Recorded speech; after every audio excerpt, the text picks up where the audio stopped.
शायद ये समझ रहे थे कि ईरान धमकी में आ जाएगा, ईरान जवाबी कार्रवाई नहीं करेगा, ईरान डर जाएगा। ये समझते हैं कि ये मौलवी हैं, सर पे अमामा लगाते हैं, इन्हें क्या मतलब दुनिया की पॉलिटिक्स का। ईरान के पास वो असलहा, बारूद, मिलिट्री पावर और वो जखीरा है कि वो 1 महीने तक ये जंग लड़ ले। ऐसा है, एक महीने तक नहीं, बरसों तक लड़ सकता है। ओ माय गॉड, बीच में पाकिस्तान घुस रहा है, पाकिस्तान जो हमदर्द बन रहा है ईरान का। दोस्तों, किसी भी जंग में दुश्मन को पहले से ही कमजोर समझ लेना सबसे बड़ी गलती, और ये गलती इत्तेफाक से अमेरिका और इजराइल से हो गई। अब हो गई तो हो गई, और इसीलिए जब ईरान ने पहली बार पलटवार किया, रिटेलिएट किया इजराइल पर, तो अमेरिका को भी दिन में तारे नजर आ गए। इजराइल ही नहीं हिला, वॉशिंगटन भी हिल गया। सच, ईरान हावी है, ताबड़तोड़ हमले कर रहा है इजराइल पर, जिसको लेकर दुनिया सख्ते में, सबको ताज्जुब हो रहा है कि ईरान अचानक इतना बड़ा पावर कैसे बन गया। नहीं है, ईरान जो कुछ जिस तरह से इजराइल को और अमेरिका को बैकफुट पर ले जा रहा है, ईरान की जो हाइपरसोनिक मिसाइल है फतेह, उसको अमेरिका का एयर डिफेंस सिस्टम रोक नहीं पा रहा है। उसीलिए ईरान जहां चाह रहा है उस इमारत पर मिसाइल गिरा रहा है। अब खामनाई का कहना है कि नहीं, जंग तभी खत्म होगी अब जब ईरान की सारी शर्तें मानी जाएंगी। लेकिन ये जो 4-5 दिन में ताकत दिखी है ईरान की, आज मिडिल ईस्ट की सबसे बड़ी ताकत के रूप में ईरान इमर्ज हो रहा है। यानी कि जंग अब ईरान ही खत्म करेगा। इजराइल को और अमेरिका को इस बात का एहसास नहीं था कि जो जवाबी हमला होगा उनके आयरन डोम को जो है भेद देगा, उनके कि आज अमेरिका की आंखें फटी की फटी रह गई, इजराइल बैकफुट पर है कि ये फतेह मिसाइल पर ही ईरान की दुनिया खत्म हो रही है, या ये तो एक ट्रेलर है, पिक्चर अभी आना बाकी, मैं पूछूंगा आपसे, लेकिन मैं उसके बाद असली आतिशबाजी हम देखेंगे। अभी तो कुछ पटाखे निकाले हैं। वो इस बात को कहते रहे, वो इस हद तक भी कहते हैं कि हमारे पास न्यूक्लियर बम के अलावा भी कुछ ऐसा है जो शायद न्यूक्लियर से भी आगे है।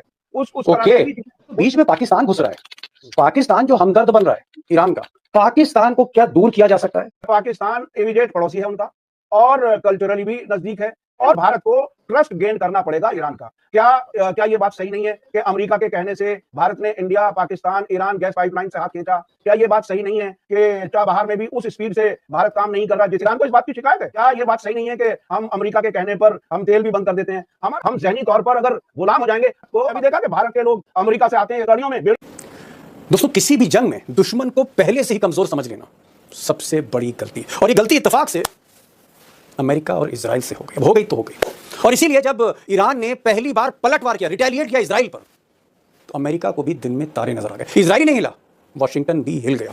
सच्चाई है आज की तारीख में कि ईरान की जो टेक्नोलॉजी, जो मिसाइल टेक्नोलॉजी, जो मिलिट्री टेक्नोलॉजी है, इसके निशाने पर, इसकी जद में इजराइल की हर एक इमारत है।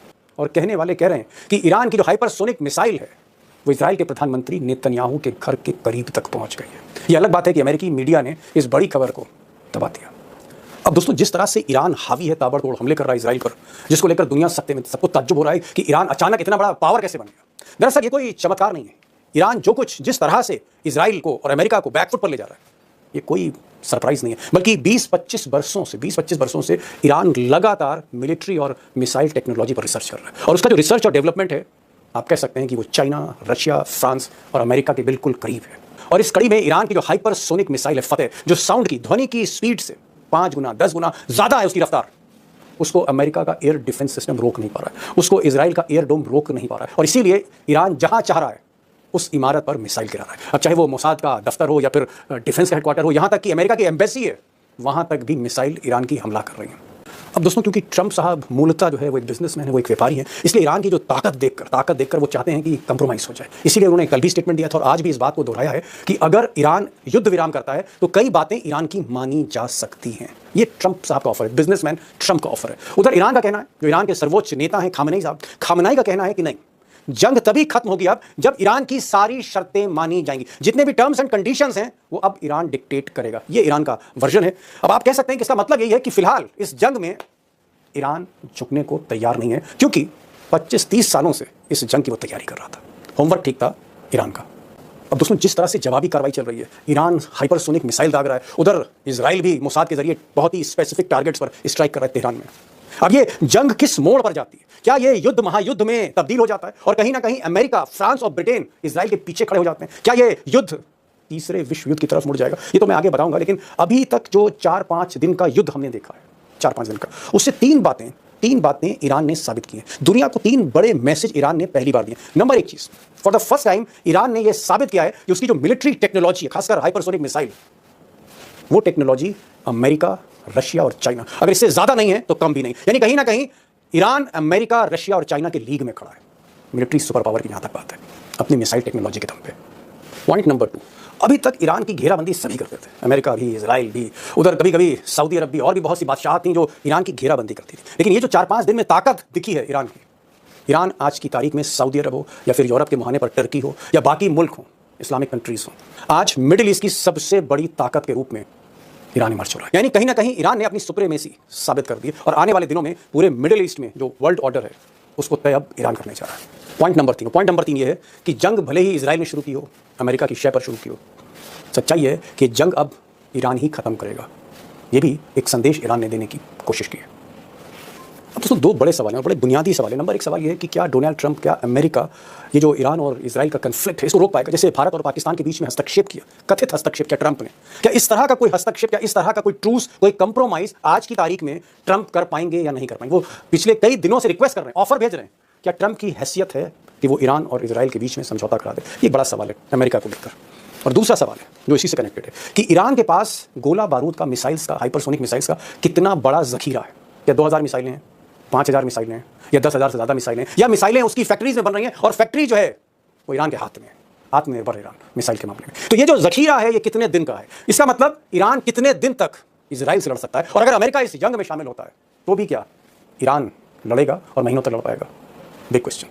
कि टेक्नोलॉजी का इल्म नहीं था इजराइल को? क्या इजराइल को और अमेरिका को इस बात का एहसास नहीं था कि जो जवाबी हमला होगा उनके आयरन डोम को जो है भेद देगा, उनके सारे एयर डिफेंस सिस्टम को जो है उसकी धज्जियां उड़ जाएंगी और सीधे सीधे मिसाइलें जो छाती पर आके गिरेंगी इजराइल की? मोसाद पर हमला हो रहा है, खबरें ये भी आ रही हैं कि हाइफा में जो पोर्ट है जिसको मिस्टर अडानी रिकंस्ट्रक्ट कर रहे हैं, वहां पर भी जबरदस्त तबाही हुई है। तो तेल अवीव जो राजधानी है उसके भीतर धंस जाना और हाइपरसोनिक मिसाइल का कहर डालना, क्या इसके बारे में सीआईए को जानकारी नहीं थी, मोसाद को जानकारी नहीं थी?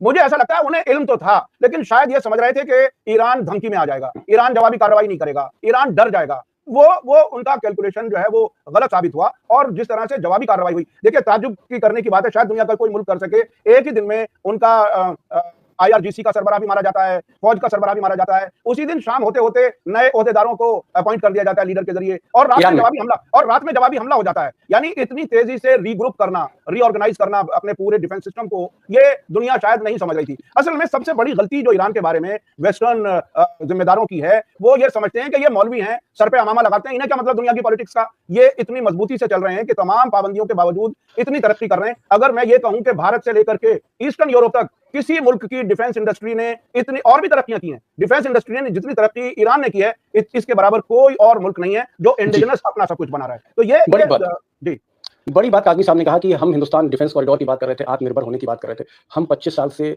चाह कर भी पूरे हिंदुस्तान का आवाम चाहता था कि हम एक जेट इंजन बनाएं और अपने फाइटर प्लेन, जो हमारे फाइटर प्लेन्स हैं, चाहे वो LCA हो या एमका जो है नया, इन फाइटर प्लेन्स में हम वो इंजन फिट करें। हम इंजन नहीं बना पाए 25 साल से, लेकिन काज़मी साहब कह रहे हैं कि पिछले 15 या 20 साल में ईरान ने वो तरक्की की है, खासकर मिसाइल टेक्नोलॉजी कि आज अमेरिका की आंखें फटी की फटी रह गई, इजराइल बैकफुट पर है, चीन और रूस भी कहीं ना कहीं ये चाहते हैं कि इस तरह की टेक्नोलॉजी उनके साथ भी आके जुड़ जाए। तो ईरान ने कहीं ना कहीं चमत्कार को किया है, मतलब जिस तरह से उसने ताकत दिखाई है। और मैं आगे पूछूंगा काज़मी साहब कि ये फतेह मिसाइल पर ही ईरान की दुनिया खत्म हो रही है या ये तो एक ट्रेलर है, पिक्चर अभी आना बाकी? मैं पूछूंगा आपसे, लेकिन मैं अतर साहब के पास आ रहा हूं। अतर साहब कई बार ईरान भी गए हैं, उस पूरे जगह को समझते हैं। ये कह रहे हैं कि अभी जो मिसाइल्स हमने देखी, अभी जो हमला हमने देखा, अभी जो हथियार जो इजराइल पर जो बमबारी कर रहे हैं, ये अभी 20% है ईरान का। ईरान की जो टेक्नोलॉजी है मिलिट्री की, वो और कहीं ज्यादा, कई कदम आगे है। और अगर अमेरिका इसमें इन्वॉल्व होता है या फ्रांस इन्वॉल्व होता है, उसके बाद असली आतिशबाजी हम देखेंगे। अभी तो कुछ पटाखे निकाले हैं, बम तो अलमारी में बंद है। ये बात सही है क्या? क्या फतेह जैसी हाइपरसोनिक मिसाइल इससे भी उम्दा टेक्नोलॉजी है आर्मी की, मिलिट्री की उनके पास? वो इस बात को कहते रहे, वो इस हद तक भी कहते हैं कि हमारे पास न्यूक्लियर बम के अलावा भी कुछ ऐसा है जो शायद न्यूक्लियर से भी आगे है। उस तरह की चीजें वो कहते हैं, दावा करते हैं। इसके अलावा मैं एक चीज और बताऊं, आपने अब तक तकरीबन ये 18-19 महीने की जंग देखी है। इस जंग में एक तरफ इजराइल को दुनिया भर से हथियार आते हुए देखे हैं, क्या कभी आपने हमास को या हुती अंसारुल्लाह को कहीं से हथियार आते हुए देखे हैं? लेकिन फिर भी वो लड़ रहे हैं लगातार। ये इंडिकेट करता है कि ऐसे उनके पास स्टॉक हैं एक्सिस ऑफ रेजिस्टेंस के, प्लस सिर्फ स्टॉक नहीं है, पहाड़ों के जरिए एक दूसरे से, सुरंगों के जरिए कनेक्ट हुए हैं। मेरा अपना अंदाजा यह है, क्योंकि जब इजराइल एक सरकार है और वो ऐसी सरकार है कि इतना बड़ा ज्योग्राफी भी उनके पास है और उनके पास लड़ाके हैं, उनके पास साइंसदान हैं। देखिए ईरान और अरब मुल्कों में एक बड़ा फर्क है। ईरान ने इस्लामिक रिवॉल्यूशन के बाद एजुकेशन पे बहुत बड़ा काम किया है। वहां साइंसदान ऐसे पैदा हुए हैं जो इजराइल और अमेरिका और यूरोप के मुकाबले में भी चीजें उनसे ज्यादा उम्दा किस्म की बना रहे हैं। मुझे याद है, लाऊंगा अब से तकरीबन 1.5 साल पहले प्रेस टीवी ने एक रिपोर्ट दी थी बाकायदा कि 50 मुल्क हैं कम से कम दुनिया के जो ईरान से या तो हथियार ले रहे हैं या हथियार लेने वालों की कतार में हैं। मुझे तो ऐसा लगता है कि जो पूरी दुनिया में आर्म्स इंडस्ट्री और वो जो पूरी मंडी वेस्ट के हाथ में है, वो मंडी भी ईरान जो है वो छीन डोमिनेट कर रहा है। एक चीज जानना चाह रहा हूं, जहां तक ईरान और हिंदुस्तान की बात है मैं उस पर बात नहीं कर रहा हूं, ये जो बीच में पाकिस्तान घुस रहा है, पाकिस्तान जो हमदर्द बन रहा है ईरान का, पाकिस्तान एक तरफ चीन के साथ है, दूसरी तरफ अमेरिका के साथ गोद में बैठा है। हमने देखा सीज फायर जिन परिस्थितियों में हुई और ट्रंप ने जिस तरह से बैक किया पाकिस्तान को क्या दूर किया जा सकता है? पाकिस्तान इमीडिएट पड़ोसी है उनका और कल्चरली भी नजदीक है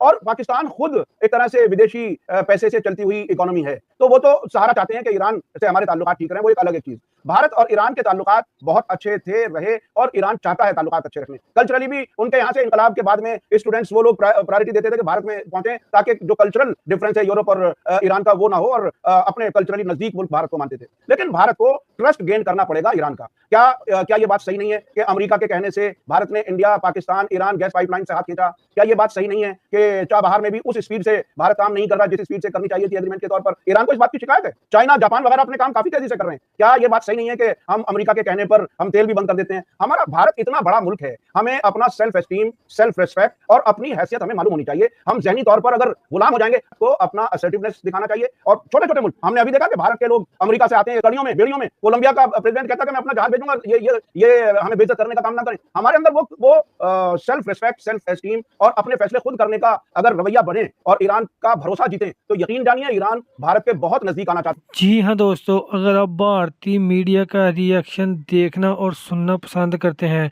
तो मेरे चैनल को सब्सक्राइब करें ताकि इस तरह की इंफॉर्मेटिव वीडियो आप तक बर वक्त पहुँचती रहे। मिलते हैं नेक्स्ट वीडियो में। नेक्स्ट वीडियो दीजिए इजाज़त। अल्लाह हाफिज़।